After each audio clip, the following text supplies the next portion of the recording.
겨울 방학이 끝나던 날 윤사는 보온도 안 되는 낡은 도시락통을 손에 들고 학교로 향했다. 서늘한 아침 바람이 뺨을 스치고 그의 뒷덜미를 밀어냈다. 동생 윤도는 이미 먼저 나간 듯 텅 빈 부엌엔 바닥에 흘린 물기만 남아 있었다. 물을 닦을 새도 없이 윤사는 빠르게 문을 나섰다. 좁고 긴 골목 옆집 빨래가 바람에 날리고 있었다. 속옷과 티셔츠, 누렇게 변한 수건들이 얼음장처럼 굳어 있었고 그 사이로 삐죽이 튀어나온 노란 고무장갑 한 짝이 베란다 난간에서 버티고 있었다. 그는 매일 그 골목을 걷는다. 버려진 자전거 하나 핸들은 녹이 슬어 있었고 타이어는 바람이 빠져 있었다. 아무도 찾지 않는 물건들 사이를 지나며 그도 자신이 그렇게 방치된 기분이 들 때가 많았다. 집에 남은 유일한 어른, 고모는 어제도 야근이었다. 편의점 셋째 교대 끝나고 돌아오면 한참 동안 말이 없고 손만 계속 떨렸다. 윤사는 그런 고모에게 아침 인사를 한 번도 제대로 한 적이 없었다. 다만 전날 저녁 먹고 남은 국을 데우고 식은 밥 위에 얹어둔 멸치볶음을 도시락통에 눌러 담으며 오늘도 괜찮은 척을 했다. 학교 앞 작은 철제 울타리에서 잠시 멈춘 그는 도시락통을 가방에서 꺼내 다시 확인했다. 뚜껑이 잘 닫혔는지 국물이 셀까봐 비닐봉지로 몇 겹이나 둘러싼 그것이 어쩐지 마음 한구석을 괴롭혔다. 그러나 울리는 종소리에 묻힌 생각들은 곧 그의 발을 교문 안으로 밀어넣었다. 다들 분주하게 아침을 맞는 그 복도에서 윤사는 고개를 살짝 숙이고 아무 말 없이 자신의 자리로 향했다. 그날 그의 가방끈이 유난히 낡아 보였고 허리를 곧게 펴지 못한 뒷모습이 창밖에 비친 흐린 햇살보다도 더 쓸쓸해 보였다. 그러나 아무도 그를 부르지 않았다. 아무도 그에게 오늘이 힘들지 않느냐고 묻지 않았다. 그는 앉은 채로 가방을 내려놓고 가만히 손을 무릎 위에 포개었다. 아무 말도 없던 그 아침, 조용한 분절 속에서 그는 그냥 그렇게 오늘을 시작했다. 윤사는 책상 서랍 속에서 교과서를 꺼냈다. 모서리가 닳아 너덜거리는 수학책은 책이 아니라 누군가의 손끝에 오래 눌린 일기장처럼 보였다. 자리를 가득 메운 교실 안 친구들끼리 웃고 떠드는 소리가 들려도 그의 자리는 조용했다.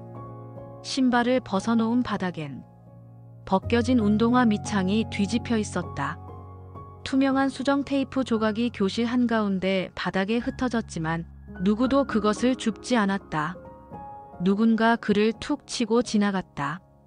그는 무심한 표정으로 다시 책을 펼쳤고 누군가 그의 도시락 봉지를 바라봤지만 끝내 입을 열지 않았다. 창문 쪽 자리에 앉은 아이들은 오늘 점심은 어디서 시킬 건지를 이야기하고 있었고 교실엔 얼어붙은 김밥 냄새 대신 핫도그와 닭강정 이야기만 떠돌았다. 그는 도시락을 책상 서랍 안으로 깊숙이 밀어넣었다. 문득 책상 위에 떨어진 고드름 같은 빛 하나. 햇살이 아닌 누군가의 눈길이었다. 반아이 중 유일하게 말을 건 적 없던 아이. 창문 끝에 앉아있던 반장 서휘가 잠시 그를 바라보다가 고개를 돌렸다. 그 순간 윤산의 손끝이 잠시 멈췄다. 책장을 넘기던 손, 쓸쓸하게 구겨진 도시락 봉투. 모두 멈춘 듯 그러나 곧 다시 움직였다. 그는 아무 말 없이 책상 위에 수학 문제집을 펴고 샤프심을 꺼내 천천히 한 문제를 풀었다. 휘갈긴 글씨는 다소 삐뚤었지만 그 안엔 무너지지 않겠다는 의지가 담겨 있었다.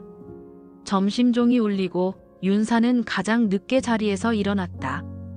도시락 봉지를 손에 든 채 그는 복도 끝 빈 교실을 향해 걸어갔다. 텅 빈 그 공간엔 누군가 먹다 남긴 크림빵 껍질과 탁자 위 먼지 낀 의자 하나가 남아 있었다. 그는 도시락을 펼치지 않고 그냥 앉아 있었다.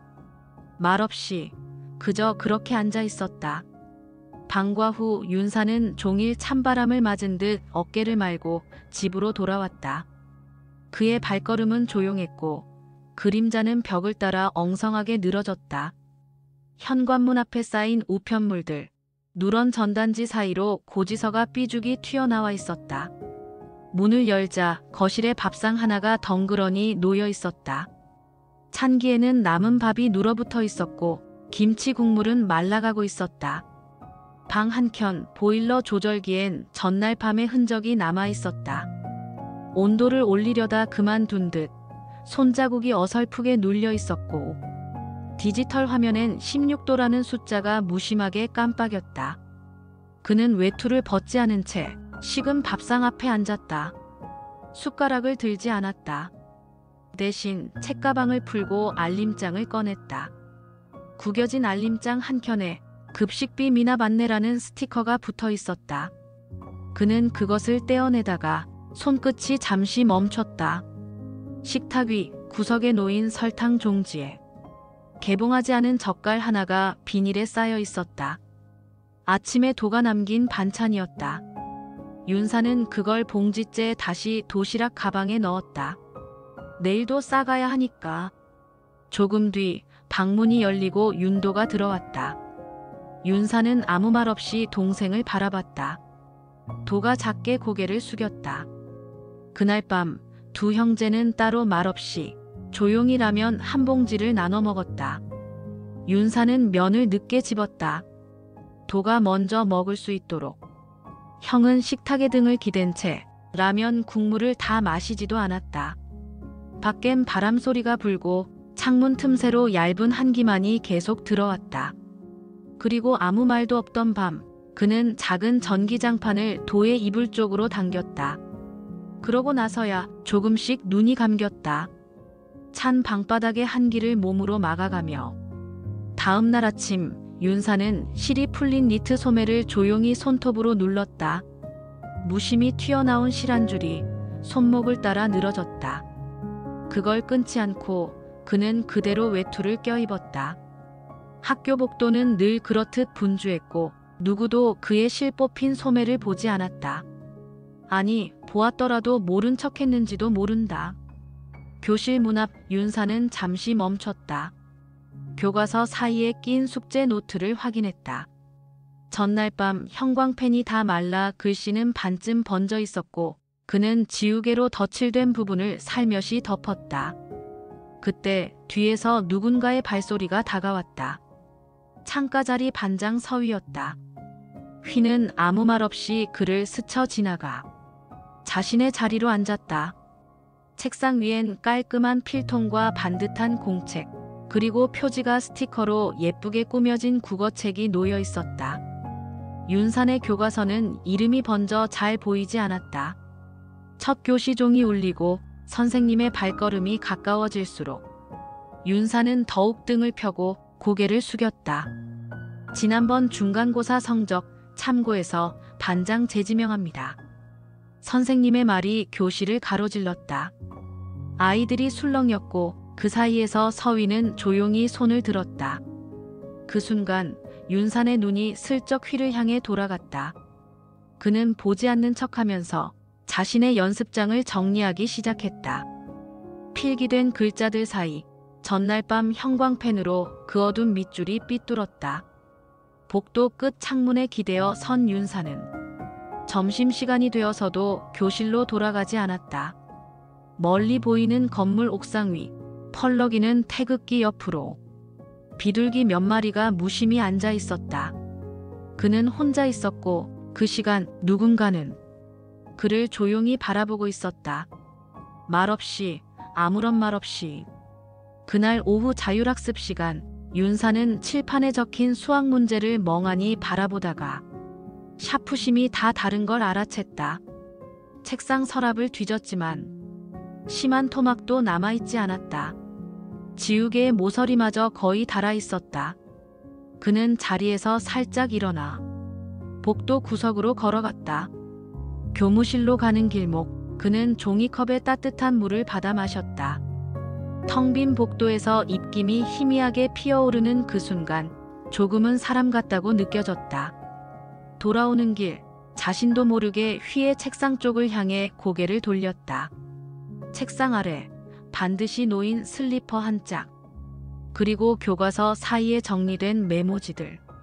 그때 연습장 한 장이 휘의 책상 옆에서 미끄러졌다.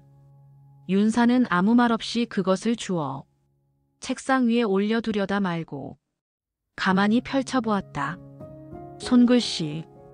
오늘 하루도 누군가에게는 처음의 시작. 그 문장 하나가 오래전 들었던 어머니의 말과 겹쳐졌다. 아직 어릴 적 손을 꼭 쥐어주며 말하던 그 목소리. 누가 뭐라 해도 너는 너야. 끝까지 가면 돼. 손에 들린 종이를 다시 접었다. 조심스럽게 휘의 책상 위에 올려두고 자신의 자리로 돌아왔다. 그리고 지우개를 잡던 손이 조금 덜 떨렸다. 샤프는 여전히 무뎠지만 그는 다시 문제집을 펼쳤다. 오답 노트의 빈칸 사이 어딘가 처음처럼 정리된 숫자들이 조용히 자리를 찾아갔다. 그날 저녁 윤사는 식탁 앞에 앉아 밥을 다 먹은 후 아무도 보지 않는 부엌에 설거지를 정리해 놓았다. 작은 변화였다. 아무 말 없는 하루 끝에 흐릿한 미소 같은 감정 하나가 조용히 스며들었다. 주말이 다가오던 금요일 오후, 윤사는 평소보다 일찍 학교를 나섰다. 도서관에 들렀다가 이제야 바람막이 단추를 채운 동생 윤도를 데리러 가기 위해서였다. 바람이 거셌고 정류장엔 사람들이 길게 늘어서 있었다. 윤사는 벤치 끝자락에 앉아 동생을 기다리며 가방 속에 넣었던 메모지를 꺼내보았다. 종이 위엔 누군가 볼펜으로 눌러 쓴 엉성한 글씨가 적혀 있었다. 지우개는 쓰는 사람 마음을 담는다. 처음엔 그 문장을 이해하지 못했지만 며칠이 지난 지금 그 문장이 조금은 다르게 읽혔다. 문득 뒤에서 목소리가 들려왔다. 윤사나, 잠깐 교무실 좀 와볼래? 담임 선생님이었다. 오래된 니트 목도리를 흘러내린 채 손에는 스티로폼 종이컵을 들고 있었다. 윤사는 말없이 따라 들어갔다.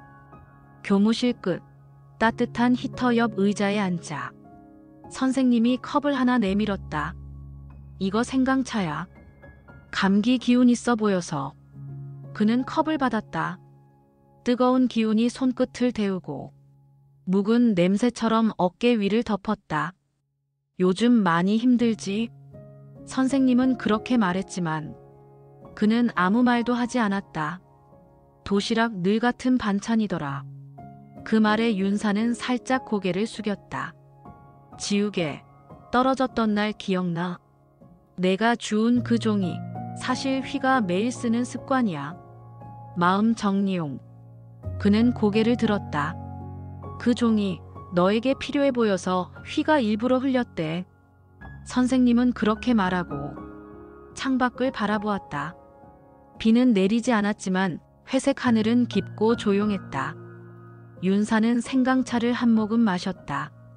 목이 따갑게 내려가는 그 따뜻함에 문득 입을 열었다. 저 혼자라서요. 그 말을 내뱉고 나니 손끝이 달라졌다. 책상 모서리를 쥔 손, 조금 덜 매달려 있었다.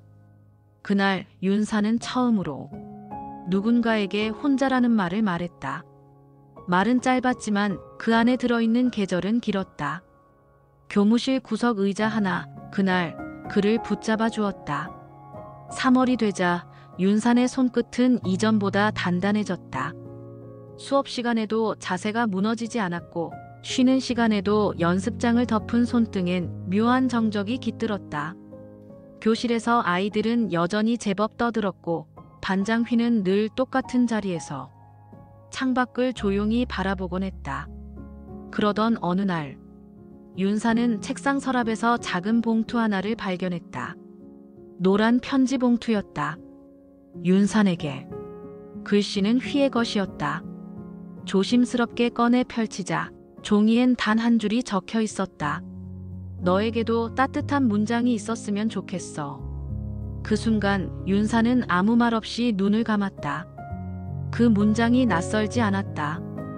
이젠 자신의 마음 안에도 조금쯤 그런 것이 생겼다고 느껴졌기에 그날 저녁 윤사는 동생 윤도와 함께 식탁에 앉았다. 식판형 밥상 위엔 모처럼 국이 따뜻했고 김이 오른 두부조림이 옆에 놓여 있었다. 고모는 오늘따라 일찍 들어왔고 아무 말 없이 컵에 차를 따라 주었다. 찻잔 위로 김이 스며 올랐다. 윤사는 그 풍경이 낯설었다. 그렇게 평온한 저녁. 그것은 오래가지 않았다. 밤늦게 전화가 왔다. 익숙한 번호가 아니었고 고모는 잠시 수화기를 들고 있더니 천천히 바닥에 주저앉았다. 윤사는 아무 말 없이 다가갔다. 전화기 너머로 들린 단어 하나. 사고요? 동생 윤도가 다니던 지역 아동센터. 야간 체험활동 중 차량 사고가 났다는 연락이었다. 윤도는 그곳에 있었다. 윤사는 뛰었다. 교복도 벗지 않은 채 한밤중 골목을 가로질러 병원으로 향했다. 도착한 곳엔 희미한 형광등 아래 의자에 앉은 어른들이 조용히 울고 있었고 벽 한편엔 접힌 달력 한 장이 붙어 있었다. 구석엔 작은 글씨. 윤도 생일 3월 14일. 그는 그 글씨를 한참 바라보았다. 곧 의사가 나왔다. 긴 말은 못 드리겠고 지금은 중환자실입니다. 윤사는 말을 잃었다. 차오른 숨이 목구멍을 맴돌았고 무릎이 저절로 꺾였다. 중환자실 유리창 너머. 동생은 산소호흡기에 의지한 채 누워 있었다. 작은 손, 한 번도 펴지지 못한 그 손을 보며 윤사는 이가 갈렸다. 왜 하필이면. 그는 손등으로 눈을 가렸다. 바닥에 주저앉아 아무 소리 없이 한참을 울었다. 식탁 위 남겨둔 찻잔은 식어 있었고 고모는 그 자리에 앉은 채 두 손으로 얼굴을 감싸고 있었다. 그날 밤 모두의 시간이 멈췄다. 조용히 아무도 울음을 참지 않았다. 동생 윤도가 깨어나지 않은 채 이틀이 흘렀다. 중환자실 면회 시간. 윤사는 같은 자리에서 매일 같은 자세로 유리창 너머를 바라봤다.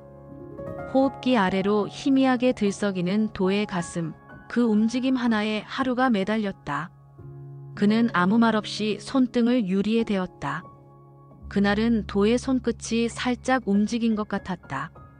그 조그마한 떨림에 윤산의 눈이 붉어졌다. 고모는 며칠째 잠을 거의 자지 못했고 편의점 야간 일도 나가지 못하고 있었다. 병원 근처에서 급히 구한 작은 원룸. 이불은 바닥에 깔아두었고 간이 전기포트 하나에 물을 끓여 컵라면을 먹었다. 윤사는 알바를 그만뒀다.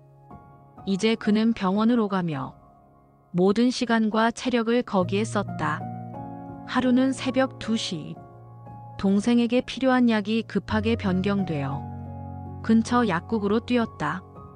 약 봉투와 함께 쥐어준 영수증. 약값은 생각보다 컸다.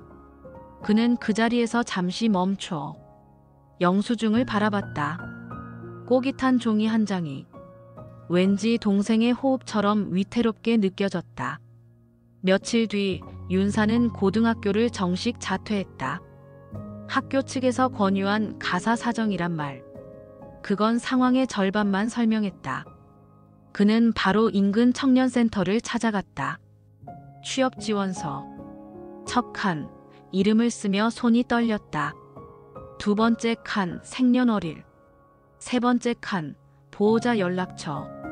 한 줄 한 줄 그는 마치 속죄하듯 눌러 썼다. 형 미안해요. 며칠 뒤 드디어 윤도가 입을 열었다. 윤사는 대답하지 않았다. 그저 병실 창문을 열어 바람을 살짝 들였다. 그리고 말없이 이불을 덮었다. 책상 위 접힌 봉투 안엔 그가 쓴 수십 장의 이력서가 놓여 있었다. 손끝이 아렸다. 그러나 그는 더는 무너지지 않았다. 그 밤 병원 천장은 깊게 울렸고 윤사는 책상 앞에 앉아 펜을 다시 들었다. 이름, 주소, 전화번호. 모든 것이 그를 이끌어내고 있었다. 자신이 아니면 안 되는 누군가가 지금도 숨 쉬고 있으니까. 4월 초 윤도는 드디어 퇴원했다. 긴 입원 생활 끝에 받아든 퇴원 안내문은 하얀 종이에 작은 리본이 묶인 형식지였다. 간호사가 마지막 인사를 건네며 그에게 봉투를 내밀었다. 윤도 학생, 잘 참았어요. 형이 매일 도시락 싸다 준 거 다 알고 있었죠? 그 말에 윤도는 조용히 고개를 끄덕였다. 형이 준비한 검은색 보냉 도시락 가방. 그 안에는 날마다 바뀌는 반찬 대신 항상 적혀있던 메모 한 줄. 도야, 오늘도 숨 잘 쉬기. 형이 여기 있어. 퇴원날 윤사는 하얀 셔츠에 낡은 조끼를 입고 동생 앞에 섰다. 두 형제는 말없이 병실을 나섰다. 집으로 돌아가는 길 그들은 한마디도 하지 않았다. 하지만 어깨와 어깨 사이엔 예전과 다른 무게가 있었다. 집에 돌아오자 고모가 조용히 밥을 차렸다. 비록 간소한 밥상이었지만 김치 위엔 통깨가 뿌려져 있었고 된장국엔 두부가 넉넉히 들어있었다. 윤도는 숟가락을 들며 형 쪽으로 시선을 보냈다. 형은 그저 고개를 끄덕였다. 식사 후 두 형제는 함께 식탁을 치웠고 서랍에 접어두었던 병원 영수증과 퇴원 서류를 나란히 정리했다. 형광등 아래 작은 테이블. 그 위에 둘은 나란히 앉아 있었다. 도는 형에게 말했다. 형, 나 이제 잘할게. 형은 고개를 저었다. 그냥 살아. 내가 살아있는 것만으로 충분해. 그 말은 휘갈겨 쓴 한 줄의 시처럼 서툴지만 단단했다. 그날 밤 윤사는 오랜만에 편히 잠들었다. 이불을 덮은 동생의 옆자리에서 그는 조용히 숨을 고르며 눈을 감았다. 밖에는 여전히 봄비가 내렸고 창문을 두드리는 소리는 이상하리만큼 평온했다. 모든 것들이 이제는 견딜 수 있는 무게로 되돌아오는 것 같았다. 계절은 어느새 여름의 초입에 닿아 있었다. 윤사는 아침마다 옥상에 올라 이불을 털고 빨래를 널었다. 형제가 쓰는 방은 한결 정리되어 있었고 세 칸짜리 옷장 중 한 칸은 여전히 비어 있었다. 그는 그 공간을 일부러 남겨두었다. 어느 날 윤사는 책상 앞에 앉아 작은 봉투를 꺼냈다. 저녁 후에도 쓸 수 있는 자격증 과정. 청년센터에서 받은 안내지였다. 그는 동생을 학교에 보내고 잠시 텅 빈 집에서 종이 위에 펜을 올렸다. 취업 대신 선택한 조금 늦은 공부. 자격증을 따기 위한 새로운 시작. 책상 한켠 휘가 남긴 노란 포스트잇이 붙어 있었다. 산, 내가 가는 길이 틀리지 않았으면 해. 아니, 틀렸다 해도 괜찮았으면 해. 그는 그 문장을 몇 번이고 읽었다. 한참을 그렇게 앉아 있다가 천천히 펜을 들어 신청서 맨 아래에 이름을 썼다. 윤산. 그 이름 아래 자신의 흔들림과 외로움과 울음이 한 줄로 정리되는 기분이었다. 방문이 열렸다. 윤도가 학원을 마치고 돌아왔다. 땀에 젖은 티셔츠, 손엔 작은 아이스크림 봉지 하나가 들려 있었다. 형, 이거 반띵. 그는 말없이 아이스크림을 받아들었다. 냉기보다 먼저 전해진 건 그 작은 손의 온기였다. 저녁이 되어 형제는 함께 라면을 끓였다. 이제는 미안하지 않은 라면. 그냥 오늘 하루를 먹는 맛이었다.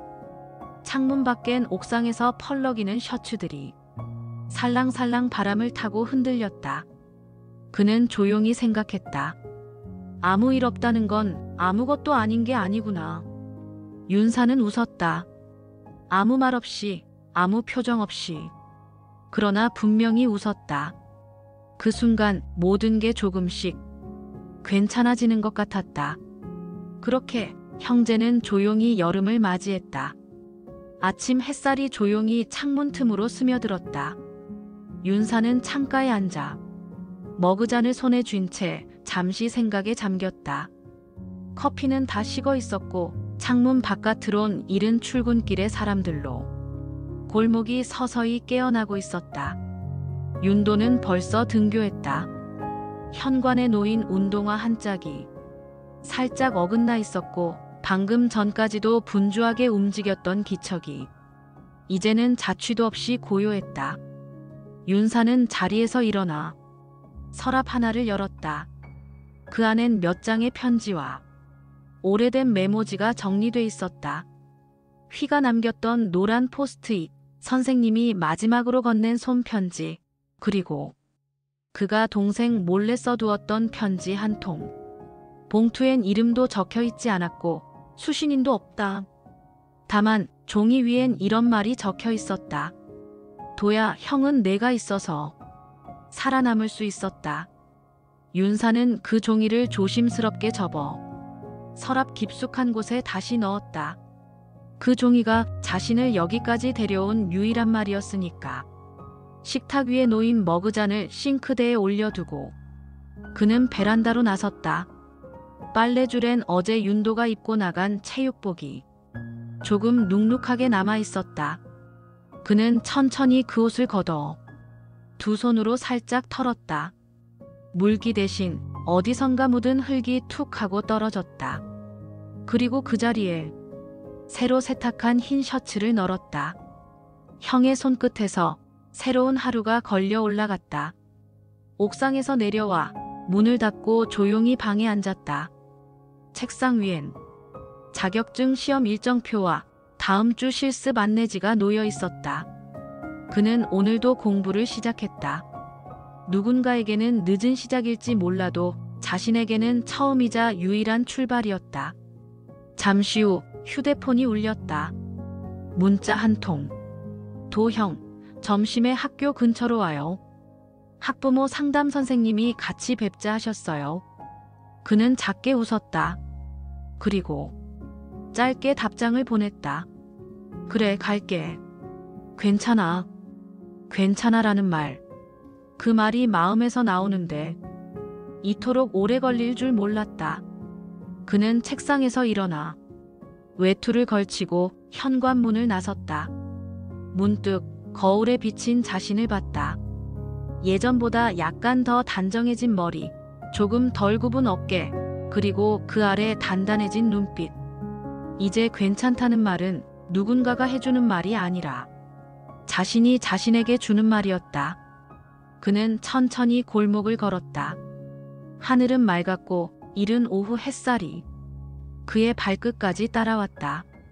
그걸 지켜보듯 골목 끝 건물 유리창에는 그의 모습이 조용히 반사되었다. 윤사는 그 유리창에 비친 자신의 뒷모습을 잠시 바라보다가 가방을 한 번 더 고쳐맸다. 아무도 모르는, 그러나 분명히 존재하는 자기만의 길 위에서 그는 조용히 걸음을 옮겼다. 누구의 그림자도 아닌 자신의 발자국으로. 조용한 해방은 이처럼 아무 말 없이 시작되는 것이었다. 오늘의 이야기가 당신 마음에 작은 여운을 남겼다면 조용히 함께 해주세요. 구독과 좋아요, 알림 설정은 이 이야기를 더 오래, 더 멀리 전할 수 있게 해줍니다. 그리고 댓글로 당신의 이야기도 들려주세요. 삶의 어느 순간 우리는 모두 누군가의 이야기였습니다. 우리네 마음을 잇는 이야기, 다음 편에서 다시 찾아뵙겠습니다.